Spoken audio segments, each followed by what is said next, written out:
Thank you. Aspirants का जब हम सीजन 2 देख रहे थे तो बार बार एक वाक्य आ रहा था उसमें कि तुम्हारा प्लान बी क्या है, प्लान बी है, प्लान बी नहीं है। तनु, आप डॉक्टर थी, फिर सिविल सर्विसेज में गई और अब आप IAS एजुकेटर हैं। जब आप तैयारी कर रही थी तब ये जहन में था कि प्लान बी होना ज़रूरी है, या अगर मैं सिलेक्ट नहीं हुई तो मेरा प्लान बी ये होगा? बिल्कुल, DDS की डिग्री मेरा प्लान बी था। मुझे पहले दिन से ये था कि अगर सिविल सर्विसेज में बाय चांस सिलेक्शन नहीं होता तो मैं एक डेंटिस्ट तो हुई, दोबारा से उस फील्ड के अंदर वापस जाने का ऑप्शन ज़रूर होना चाहिए। कहीं पर भी किसी भी फील्ड में आप जा रहे हैं, आपके पास एक ऑप्शन ज़रूर होना चाहिए। वो आपका प्राइमरी ऑप्शन नहीं हो।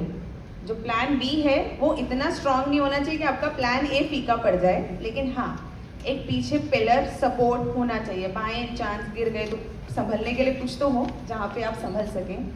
तो ये तब भी था मेरे जहन में, और आज जब मैं टीचर बन गई हूँ तब भी ये मैं हमेशा अपने बच्चों को ये कहती हूँ कि एक plan B, C, D, E, F सोच के रखिए, क्योंकि समझदार व्यक्ति वो है जिसको पता होता है कि अगर ये नहीं हुआ तो मेरे पास दूसरा रास्ता भी है। आप देखेंगे ना रॉ, IB जो ये सब कभी बड़े मिशन करते हैं, तो जब भी मिशन करते हैं तो उनको होता है कि ये वाला रास्ता नहीं हुआ तो ये इस रास्ते से पहुंचेंगे, इस रास्ते से नहीं हुआ तो इस रास्ते से पहुंचेंगे।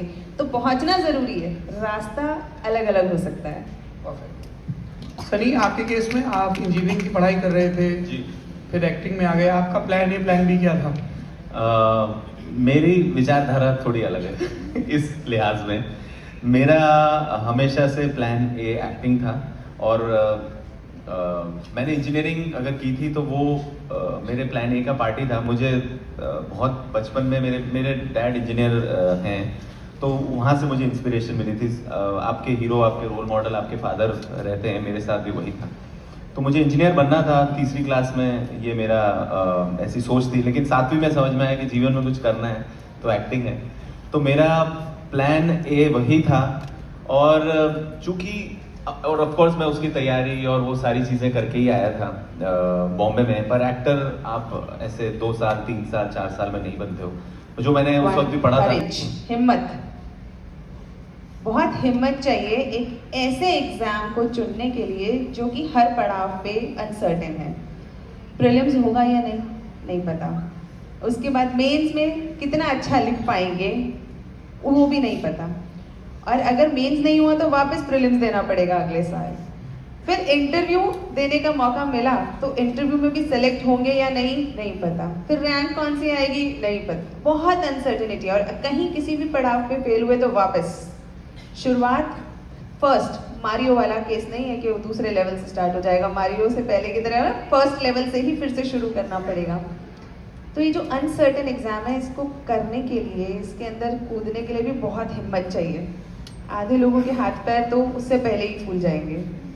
दूसरी चीज़ जो एक सिविल सर्विस एस्पिरेंट के लिए बहुत ज़रूरी है वो है स्मार्टनेस, ऑब्जेक्टिविटी। जैसे सारी चीज़ें दुनिया के अंदर, कुछ चीज़ों को छोड़ दो, बाकी चीज़ें ऑब्जेक्टिवली इंसान सोच सकता है। उसी तरह जो UPSC का एग्ज़ाम है वो भी एक बहुत ऑब्जेक्टिव एग्ज़ाम है।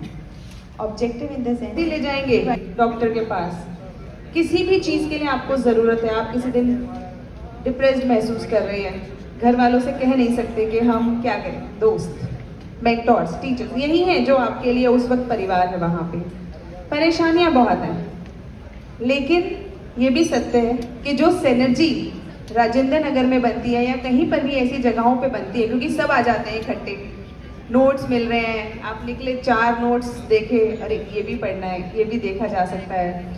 चाय पीने भी जा रहे हैं तो चाय वाला भी आपको बता रहा है नया करंट अफेयर्स देख लिया, हाँ इजराइल पैलेस्टीन में क्या चल रहा है वो भी पूछ लेता है। और आप चाय वाले को देखेंगे, चाय वाला बहुत अपडेटेड है वहाँ पे।